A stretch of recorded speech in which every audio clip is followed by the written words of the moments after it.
I learned that I'm capable of much more than I think, and that sounds simple, but I thought this 100 miles was, I knew I was going to do it. There was not a doubt in my mind that I wasn't finishing. I was finishing regardless. I've always had a good mentality with that. If I start something, I'm all in. I'm finishing. I'm committed to the process.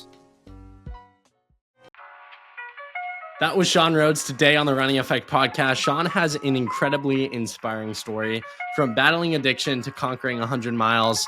Today's guest is the definition of comeback power. I love this conversation. Sean is remarkably inspiring. He's got an amazing story, and he did that 100 miles on a track, 400 laps, something like that on a track. He's not your typical endurance athlete. This guy is work of art. He's a beast. He's a savage. He's a philosopher. He's all the things. I loved hearing the behind the scenes of this 100-mile journey and pursuit, why he did it, him doing it for good causes, nonprofits, his background with mental health and being a mental health advocate, his journey and pursuit in the sport of running, weightlifting, a bunch of other subjects I get his thoughts and opinions on. If you enjoy this one, if you're inspired by this one, share it with a friend. It could have the same impact on them. Give us a follow and a 5-star review, and I appreciate you all listening and spending time with me and the man, the myth, the legend, Mr. Sean Rhodes. Mr. Sean Rhodes, Mr. Ultramarathoner, Mr. Delusional 100 miles on a track. How are we doing this afternoon? Good, man. I appreciate you having me on, but we're doing good, man. Today's been a good day and stoked to be on here.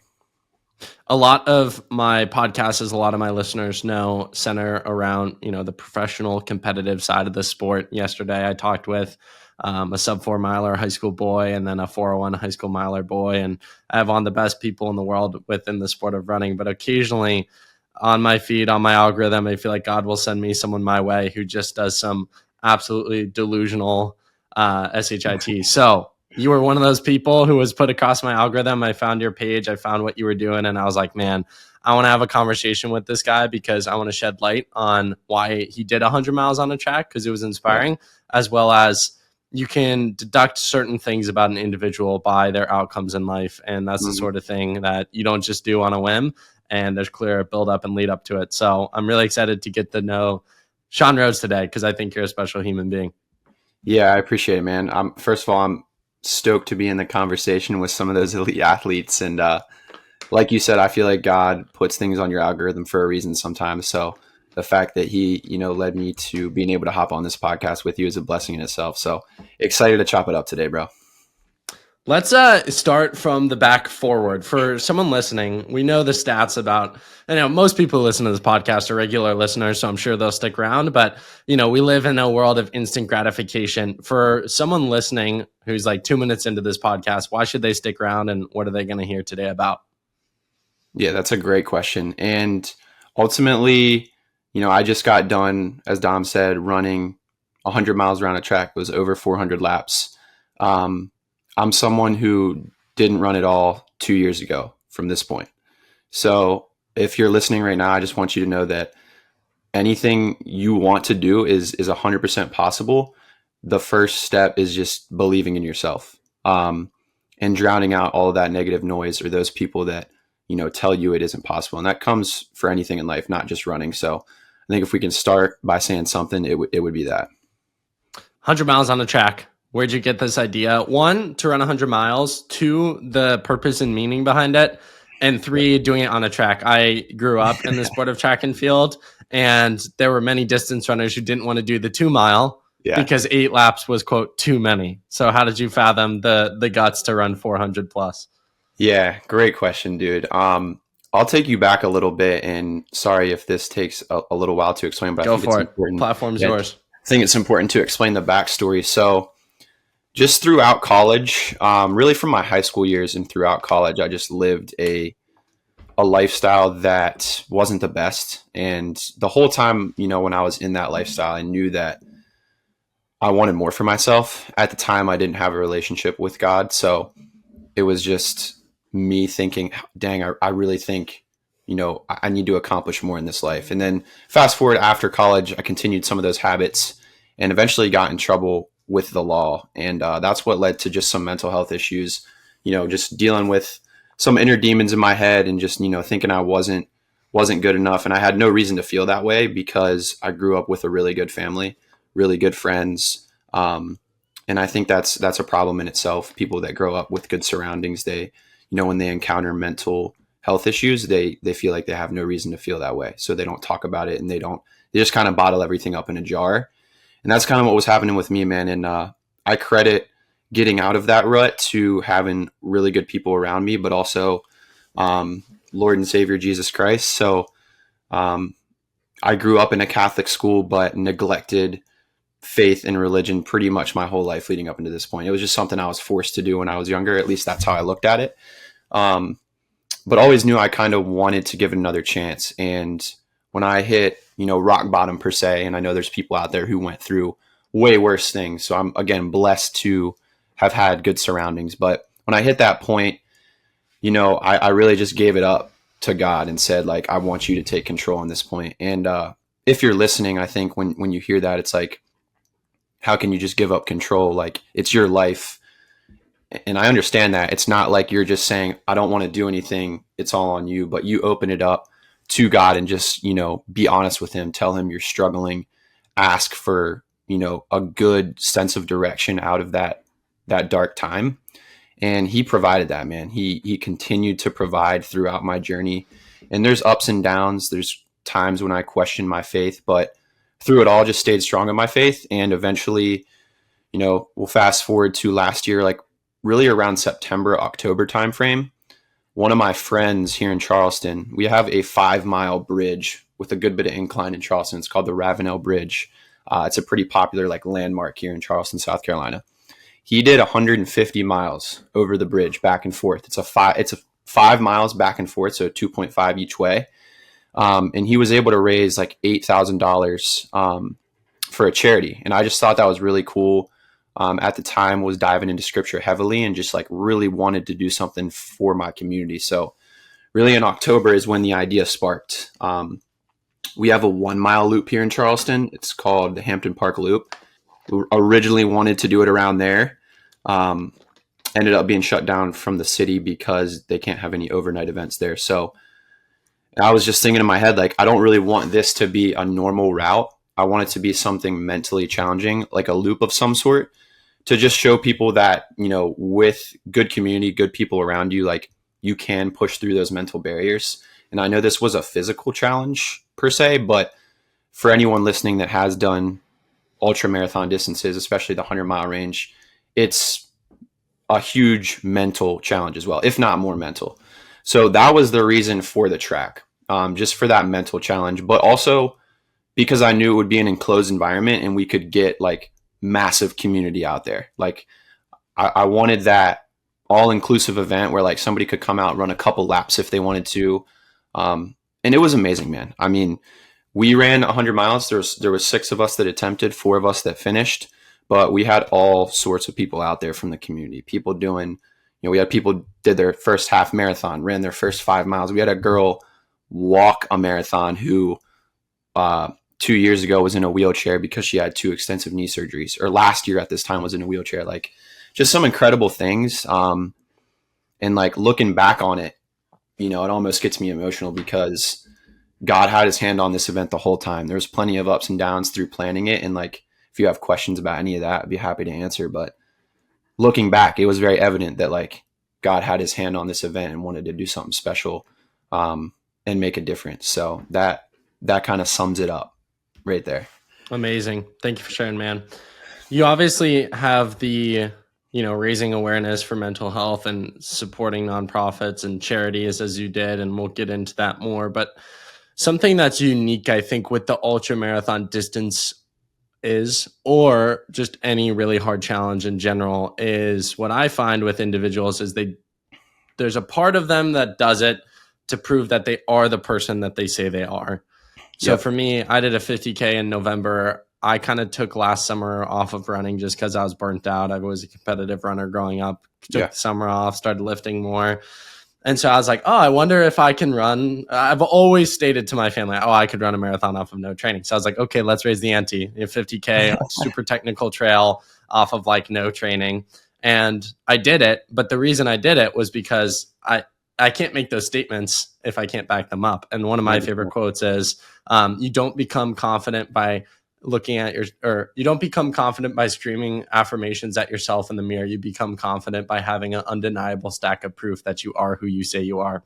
So my question in relation to this event is, outside of like the good cause, raising for awareness and charities, who were you trying to become through this process, and what were you trying to prove to yourself about yourself?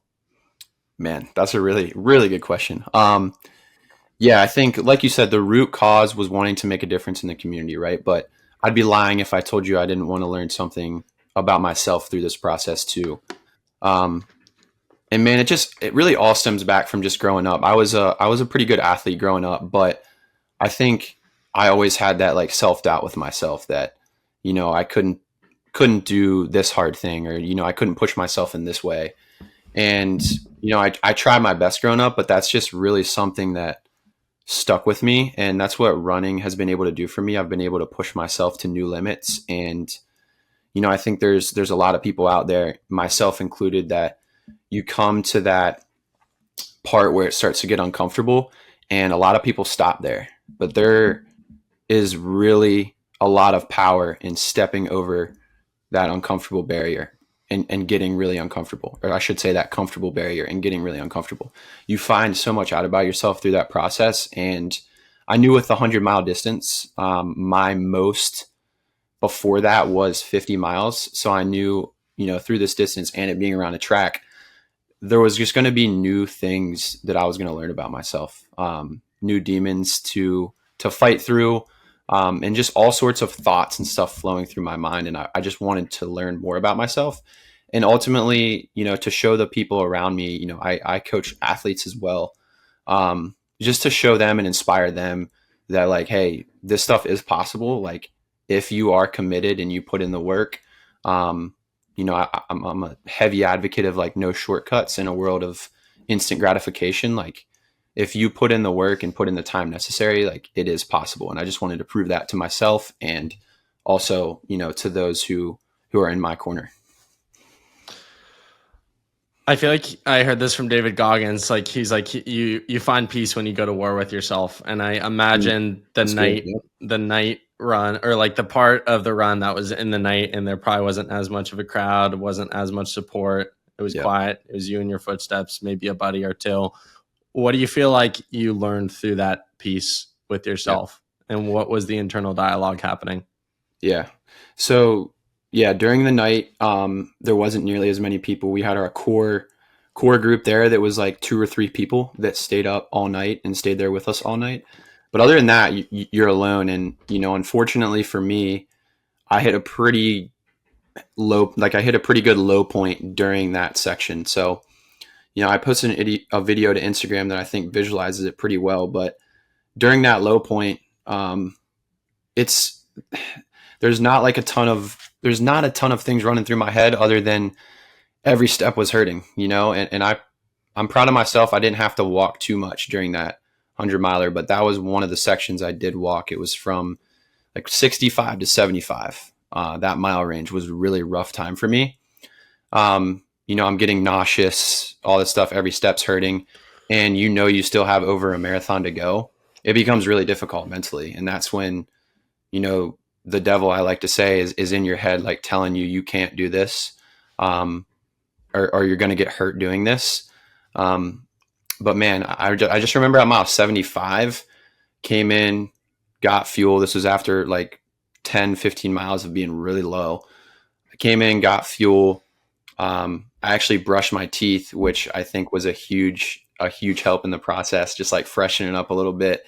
And then I remember putting my earphones in, man, and just like telling like the crew that was there, like, I just want to lock in for a second, and like, I need to do this for me. Like, I literally told them that. And I think that is a testament to what you were just saying, kind of going to war with yourself. But I was like, I know that I'm not going to finish out this race with this low mentality, being down on myself. Like, I'm going to fight through this, and turned on some worship music, man. And it was hitting different at that time. I remember looking down at my legs at mile like 76, and I was just like, I was just gifted fresh legs. Like it felt like God just gave me a fresh pair of legs. And if you look at my segments from mile like 75 to 95, I mean, it was like 820 miles to like 930 miles. So it was Oof. like Cooking. going from walking laps to hitting that for 20 miles that deep in a race. Like it just goes to show you what the body is capable of, but more so the mind of like being able to push through that lowest point and just like you said, sometimes like to figure those things out, you just got to go to war with yourself.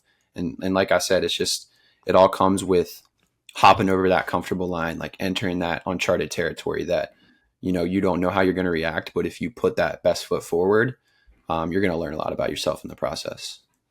I love it, man. You mentioned your legs kind of giving out, getting nauseous around mile 65. So you got 45 miles left. Therefore, it's not a physical thing. Like it's really not a physical thing. I believe that so strongly with these ultra Yeah. marathon events. When I did, and not to compare a 50K ultra to 100 miles around the track, but for me, without that training, I remember thinking like 3 miles in, like, oh, my knees kind of hurt, but that's okay. I'm going to do it anyways. Yeah. And I think a lot of people think, oh, my knees hurt. Oh gosh, I'm cooked. And then they feed 100%. into those lies. How mental do you think these journeys, these pursuits are? And what would you say to someone out there? Kind of a two-pronged question. Like, I think a lot of people look at someone like yourself and they're like, if they're watching this on YouTube, they're like, he's jacked. I just went on the social media. He's got abs. He's fit. He's fast. Yeah. Of course he can do 100 miles. But the reality is, I think anyone could run a marathon off of no training. I think anyone could run 100 miles off of a little bit of training. I'm not suggesting you do that. I think you should be smart about it. But your mind is so much you're capable of that you don't even realize. And because you don't realize it, you limit yourself and you don't go after big things in life. 100%. Dude, I'm actively pulling up this picture that somebody sent me during the race that really pulled me through, but it's just a testament to everything you're saying right now, and I wanted to share it with the listeners. So this is a note that somebody sent me during that low point, somebody that came out to run miles with us during the night, saw that I was in a low point, knew that I needed picked up, and I feel like God had him send this message to me. This is a kid I like kind of knew, but just as an acquaintance. Since then, we became really good friends. But he sent me this, and the note says, "The only enemy is you. He who lives inside me is the one that holds me back the most. Sometimes you have to remind him who you really are, that you're not limited to what he says you can do. The voice is you, and you have the power to control him, to beat him, to remind him it's you versus you." So when I read that, I mean, it just kind of lit a fire in me, like you're talking about. It's these things, especially the ultra marathon distance, but really anything in life, man. People get so bogged down by that mental aspect of like just not believing in themselves or thinking they can pull through it. And you just have to remind yourself that the biggest enemy is yourself and your self-doubt. I think the first step in anything, like I said at the beginning, is just believing in yourself. Once you make that switch in your head and you believe in yourself, you're not going to let other people influence what, they think is possible. You're going to go down that path no matter what comes up in your way. It's not going to be a linear path ever. It's going to be a bumpy road. But if you believe in yourself, no one can really tell you or shatter that belief, in my opinion. One of my favorite personal mantras throughout, I would say, the past year is you are stronger than your feelings. And this originated from starting to cold plunge in sauna for the first time. And the cold plunge was so cold. It was freezing. And I'd get in and I would think all these thoughts and these feelings. And then the overriding thought was, oh, but you're stronger than your feelings. And I think a lot of people give into their feelings or desires. They, will binge eat. They'll watch porn. They won't go for their run that day. And to out loud state, I'm stronger than my feelings, or in a race, like 65 miles in, I feel really bad. I feel nauseous. I feel like I can't do this. And you're like, no. These are feelings. They're okay. But I have the ability to override them. How important has that been for you of realizing that you are stronger than your feelings and not letting them dictate your actions? Yeah, I love that. I love that saying that you're stronger than your feelings. At the end of the day, we live in a world of temptations. The devil is throwing temptations at us left and right. You just named some of the most popular ones, whether it's being unhealthy, watching porn, alcohol, drugs, all these things. At the end of the day, we live in a world where it's more of a challenge to live a healthy, godly life than it is to not. And really it becomes an issue because people associate being faithful or being grounded, having these goals, as like something that is going to require all this time and energy. Um, but at the end of the day, you have to invest in yourself. You have to invest in your health. You have to invest in your spirituality, your mind, because when you look down the road, when you're older or when you're on your deathbed, like what kind of impact do you want to be left? And do you want to be known as that person who was lazy, living, an unholy life? Not that you have to be a Christian, right? I never push that on anybody. I think that you have to be the one to lend your hand out to God, but you want to be remembered for something, and what kind of impact you left. And that all comes back to just being able, to push through mentally, and being able to commit to these goals. So to answer your question, yeah, man, it's something that I think in this world today, it's like there's so many temptations. And honestly, I think it says more about who you are if you're able to push those temptations away, and chase a life that's worth living. You were talking to me there about living for more, living for greatness, doing something with your life. I was having this conversation with my girlfriend the other day. And what it boils down to, what we were kind of talking about, is self-awareness. Because I find that most people don't think like us. Most people Yeah. aren't even thinking about living for more or greatness. They aren't around people who have done those things. They think Mhm. the people who are successful in life got lucky, and they don't really conceptualize that they are fully the CEO of their life, and whether they succeed or they fail, it's their fault. And you and I see that realization, we're like, hell yes, I love that responsibility. Yeah. Bring it on. A lot of people don't like it. How do you think people can become more self-aware who aren't self-aware? Because I truly think you you can't even experience, and I don't quite have the words for this, but you can't experience the desire for greatness if you're not even self-aware of where you're Yeah. at, why you want what you want in life, why it's important to want things in life. Like I Yeah. think so many people don't actually know what they want in life, but they don't even ask that question because they're not self-aware. So I think, would you agree self-awareness is the most important thing? And if someone's not self-aware, how do they become self-aware? I would 100% agree. And I think, I could sit on here and say that, it all comes down to you and you got to make all these decisions. But as you alluded to, who you surround yourself with is going to help you progress towards those decisions, towards those better, healthy decisions. And it's something I was just talking about with someone else on a different podcast, the power of community. And I think in a world where a lot of things are virtual, and I'm someone who utilizes the good of virtual, virtual things as well, social media, online businesses, I think they're great. But I do think in this world, we have lost our sense of connection a little bit, have lost our sense of community.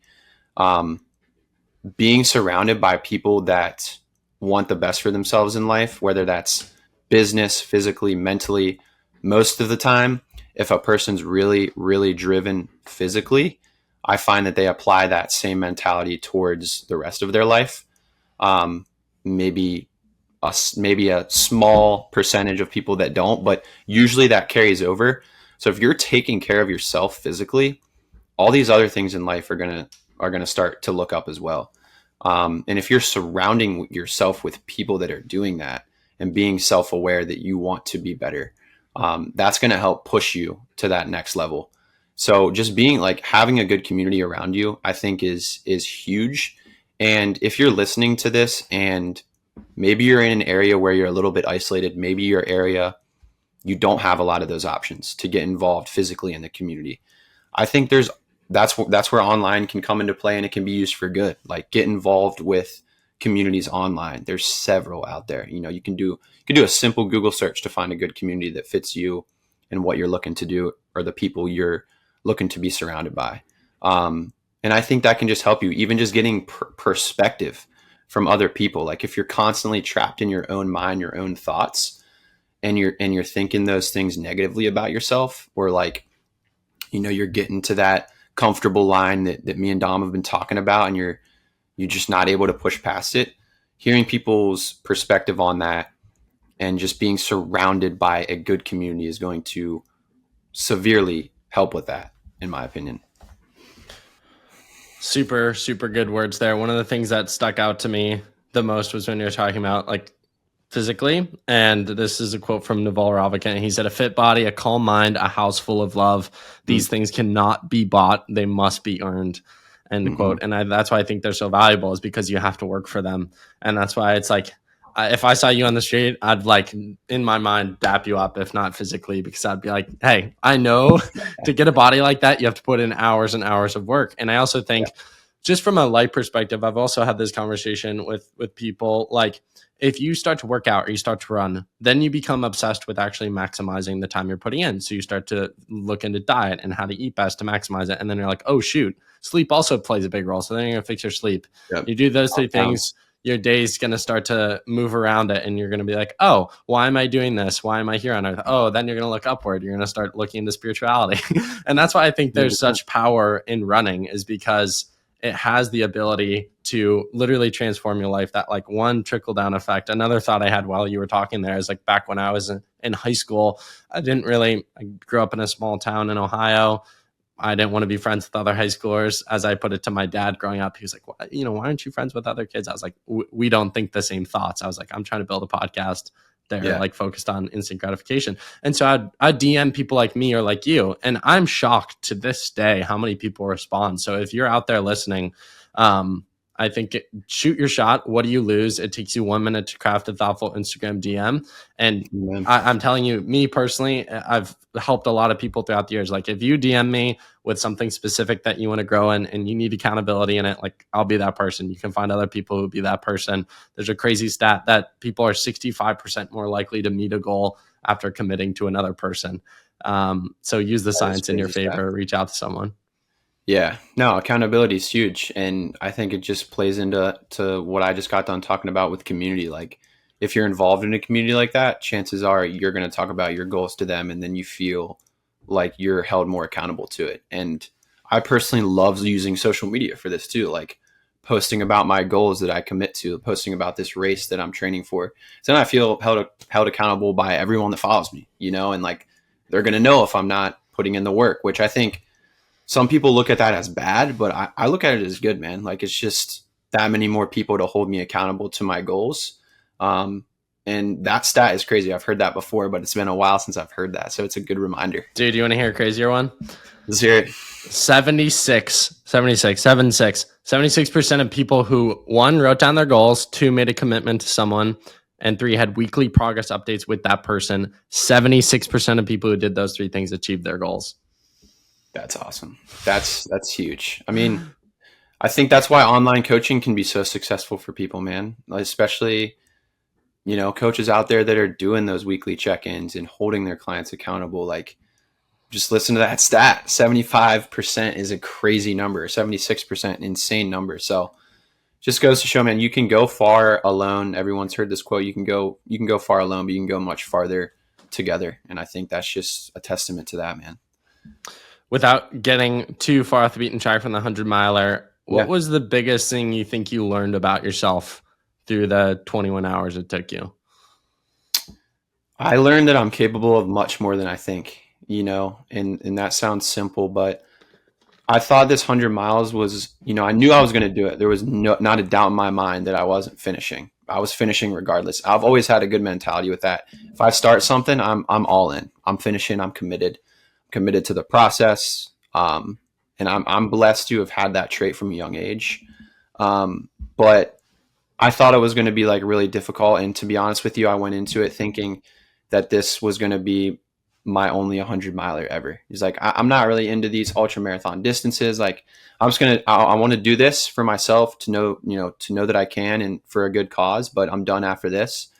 And coming out of it, man, I'm like, I might be an ultra marathon guy now. Like, I love it, man. And you learn so much about yourself. But ultimately, that inward strength is the only real hope for finishing well. That's a quote that somebody told me that really resonated with me. And just sit back and think about that for a second. Inward strength is the only real hope of finishing well. And that's with anything you do in life. It's not just running. This can be translated to so many things, like you alluded to. That's why I love running so much. it's so transferable to anything you do in life. You just have to show up. Um, so I learned that I want to do more 100+ mile races in the future for sure. A lot of people listening to this podcast are on the younger end. They're competitive, cross country, track and field, high school athletes, collegiate athletes.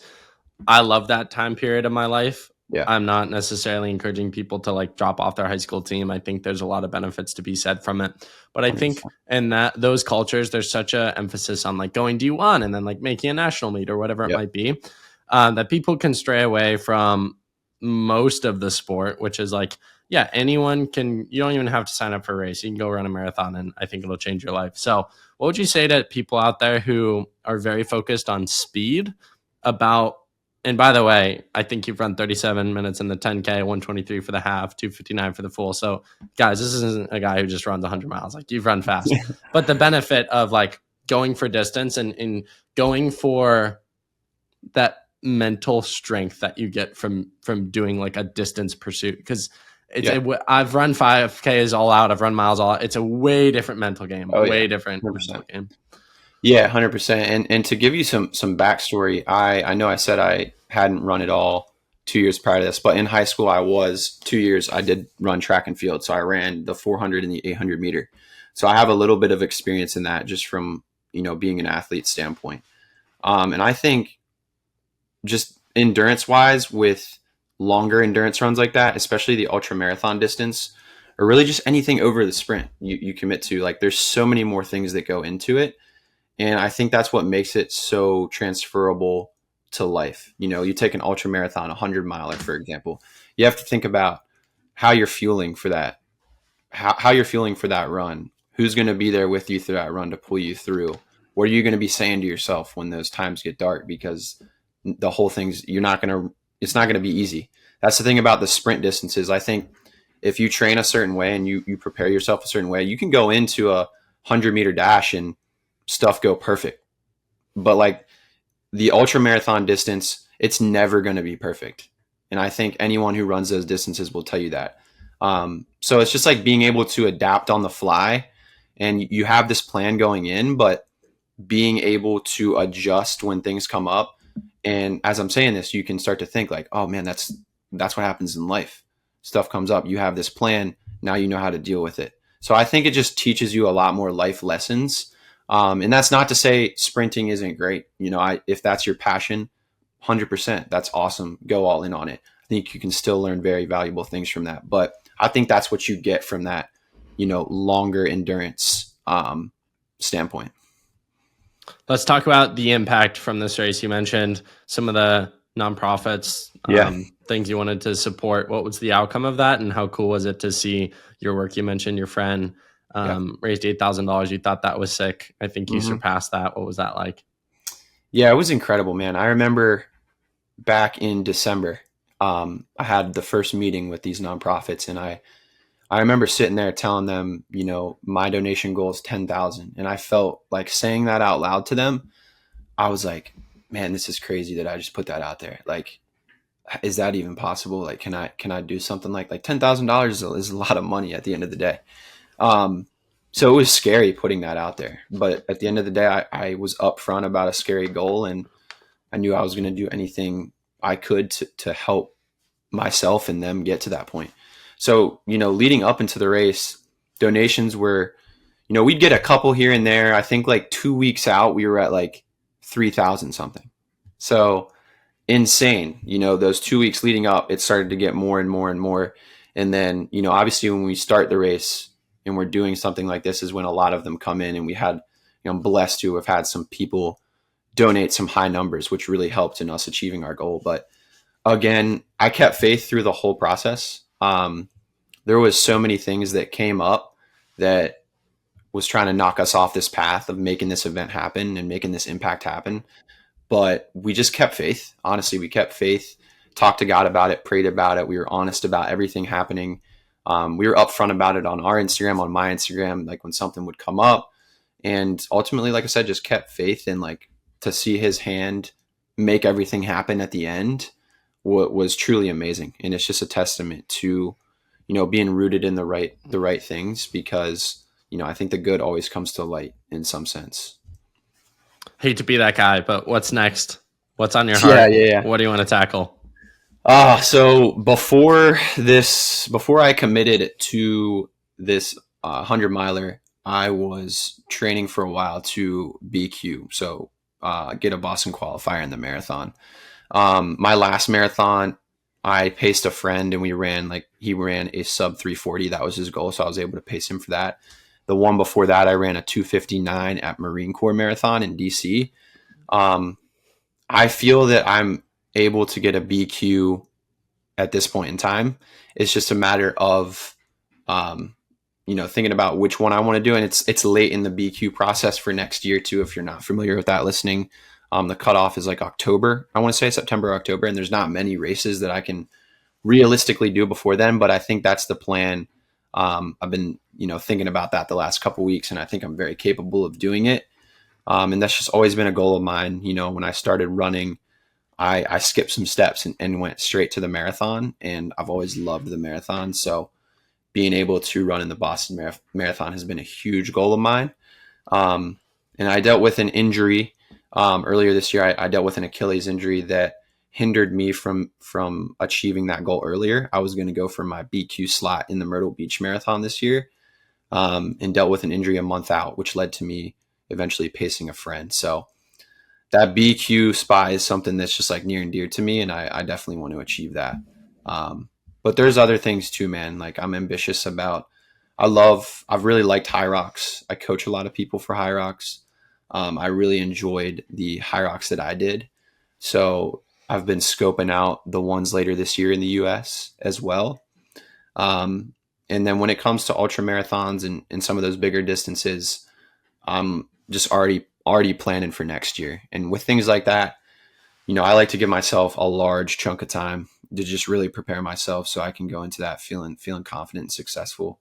But there's definitely big plans on the calendar for next year. One of them being, if I get selected, the Go One More Ultra, I'm 100% getting in that lottery. So I'll put in a good word for you. I actually announced on Instagram yesterday. I'm one of their newest partners. So, dude, I saw that. I want to say congratulations, man. Thank you. Awesome. I've been working. I've talked to people within the brand for like 3 years trying to make something work. So it's super full circle to work with them. And I was down in Austin like 2 weeks ago. I saw the headquarters.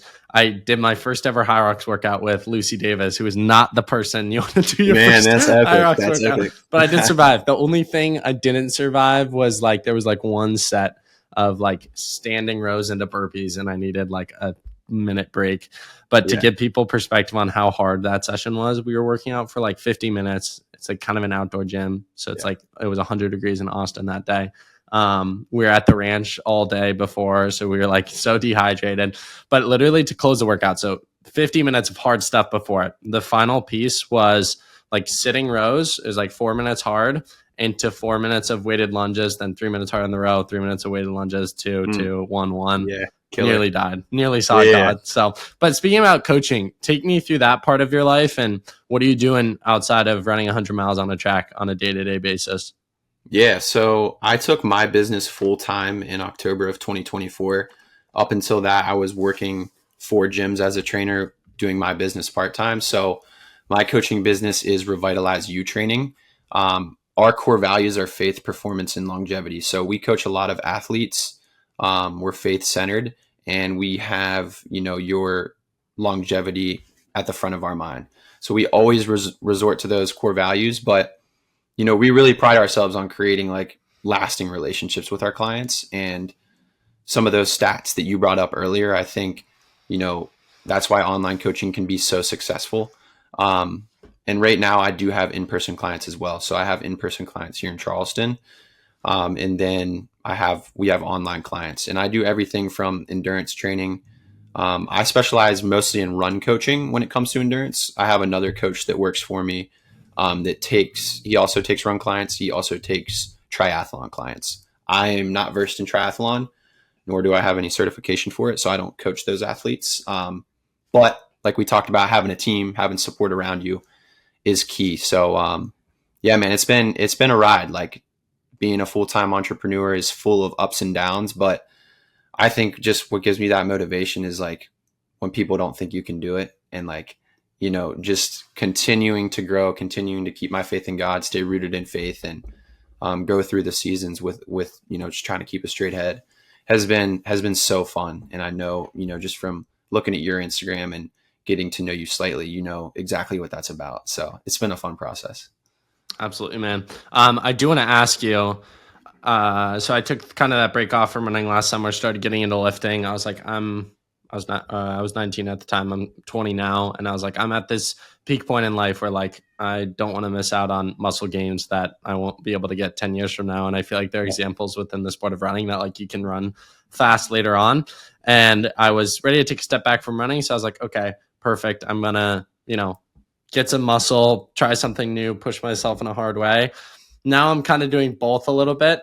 But I'm trying to figure out like, how do you do both? How do you gain muscle while still running? And what's that process been like for you? Great question. I think there's two prongs to this answer. First of all, I want to preface by saying a lot of the people you see, myself included, had this frame and had muscle before we started running. And I don't want to say that it's impossible to build muscle while you're running, but I think, people like myself, people like Nick Bear, people like Luke Hopkins, people like, a lot of people in BPN, if you look at their stories, if you talk to them, they'll tell you before they started running, they were lifting, right? They were weightlifting, building that physique they have. So I think the problem with that is people see these people online like myself, Luke, Nick Bear, and they think, oh, I want to start running and building muscle at the same time and look like that. And to be honest, man, it's really not that easy. It's not that simple. Like if someone comes to me and their main goal is building muscle, I'm probably not going to recommend training for a marathon with that, I think as you're doing both, like, because I don't think doing both is wrong at all. I do both. There's just fueling is the answer to that. Nutrition becomes really, really important. For our endurance athletes, we recommend like 1.2 to 1.6 kilograms per pound of body weight of protein per day. Like, and if you're not hitting that, it's really hard to achieve that muscle growth goal. And the fact is, like, there's a lot of people out there that just aren't hitting close to that. Like a lot of these guys that I have come to me as athletes and as, kids wanting to achieve these goals, they think they're hitting that. And then, we'll log it for a day, or I'll just have them send me pictures of what they're eating. And I just have to be straight up with them. I'm like, you might be getting half of that, like legit, So it's fueling and nutrition is just as hard as the physical training when you're training like this. Training hybrid per se, like running and lifting, becomes really important. Obviously, nutrition is important regardless, but becomes even more important when you're doing endurance and strength together. So I just recommend working with somebody if you're not sure what to do, or utilizing resources around you. Because if you just go into it blind and you're like naive to learning, you're never going to see those goals. You have to tell yourself like, hey, I might not be well-versed in this area. I'm going to get some help from somebody that knows what they're talking about, or do some research myself and figure it out. Yeah, that's fascinating. I think for me, again, I have a massive background in the sport of running. I've been running from the age of 5. I think where I would have no chance of gaining muscle is if I was like doing the 65-mile weeks I used to do when training really competitively. But I would say since last June, which is when I like started lifting somewhat seriously, I probably have run most days of the week, like 3+ more miles, generally like 3-4 miles. And I think my like first week of lifting, just to set a baseline, I think my max bench was like 155. And then I think in March of this year, I think my max bench was like 205. So there's definitely been a lot of improvement. Now, my fear and worry, and what I'd love to get your take on, is I think it's easy to gain a lot of strength early on. I think now I'm at that hard point where I've been lifting long enough, and to take that next step from like 10 to 100 versus like 1 to 10, using those numbers figuratively, is like way harder.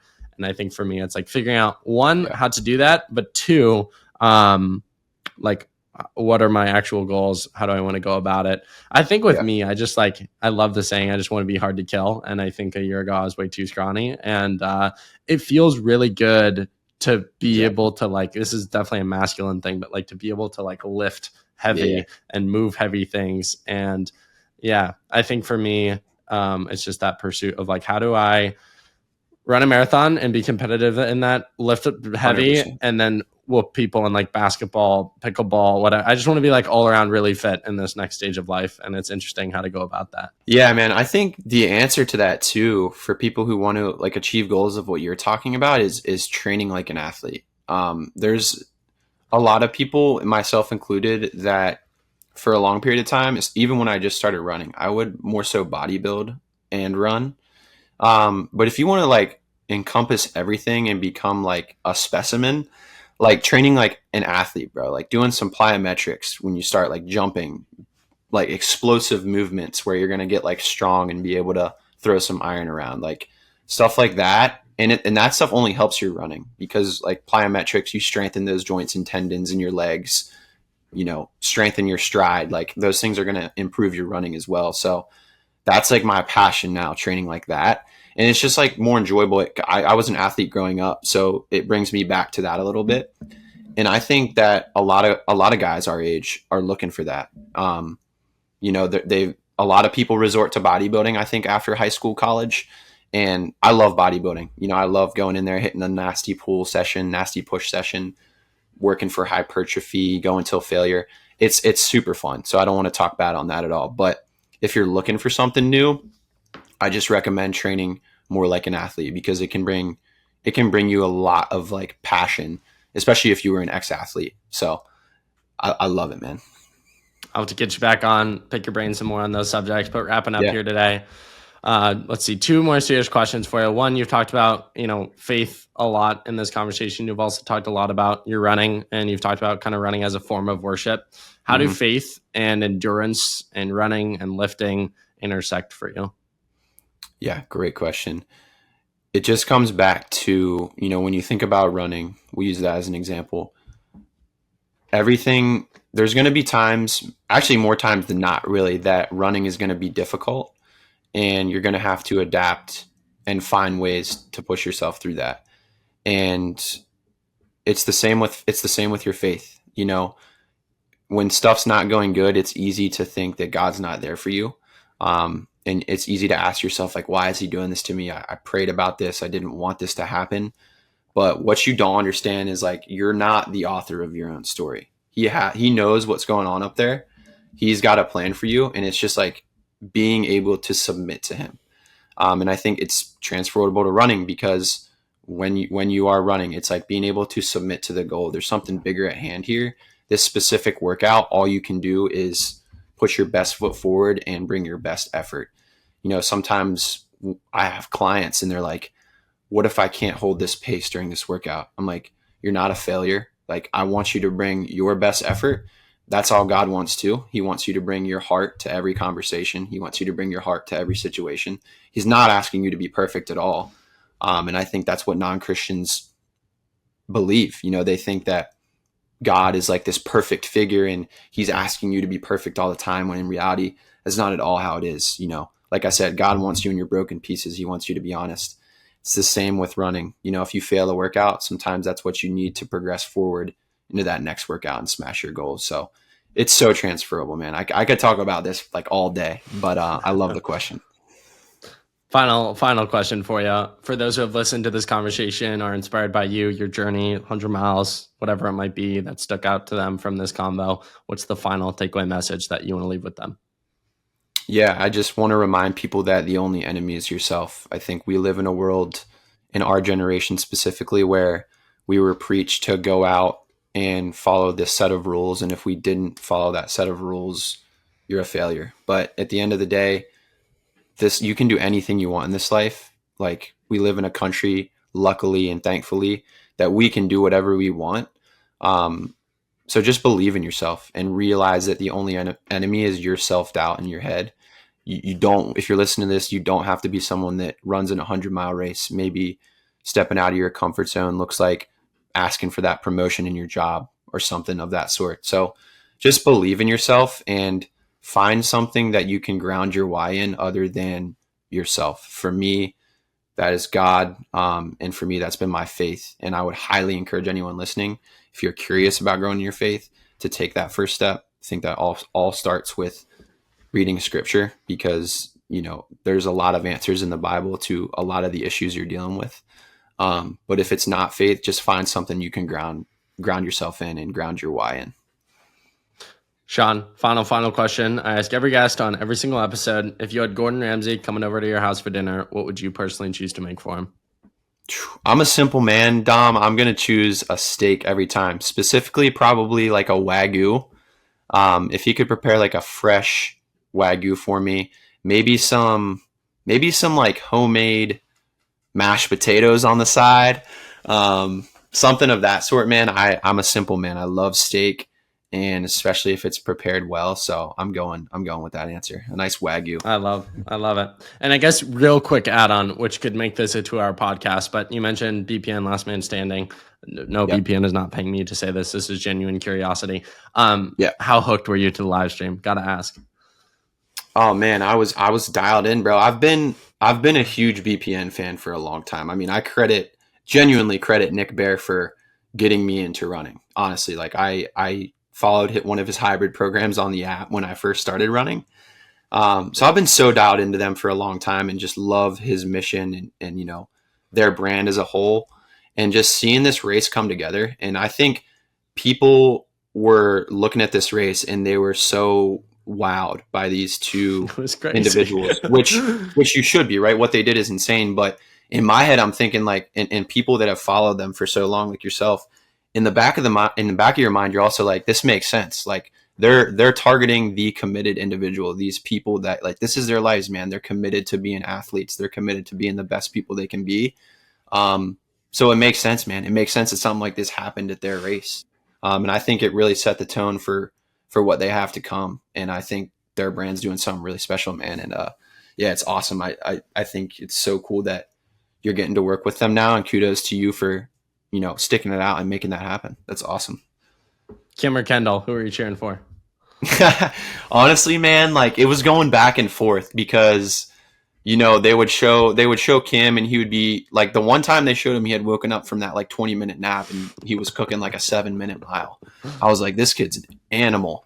And then, they go close up on Kendall, and he's saying, it's just like, man, I wanted the best for both of them. Like I genuinely didn't know who would have won that race if they kept going. But I think it ended in the best way possible. And I think, I've touched on faith on this podcast several times, but truly a biblical ending. Like God wanted to end that. I love the only comment that was like, the only way this was going to end was divine intervention. Literally though, man, like I think those kids would have kept going. Like who knows how far they would have made it. Again, just a testament to everything BPN's doing and the people that they're, pushing themselves out to. So kudos to those guys. By the grace of God, if one of them's listening to this podcast, you guys are freaking awesome. I think Kim's coming on the podcast soon, so it's in the works, awesome, which I'm stoked for. So, but anyway, Sean, you're the man. Appreciate your time. Thanks so much for sharing your story, all that you've been up to, and sincere congrats on all your accomplishments, raising money for such good causes, and your testimony and testament to what it looks like to live a Jesus-centered, dedicated life. So keep crushing it, and excited to have you back on the podcast soon. Yeah, appreciate you, Dom, and keep crushing it with the running effect too. It's really, really awesome to watch your journey and everything you're doing. So appreciate your time, man, and thanks for the opportunity.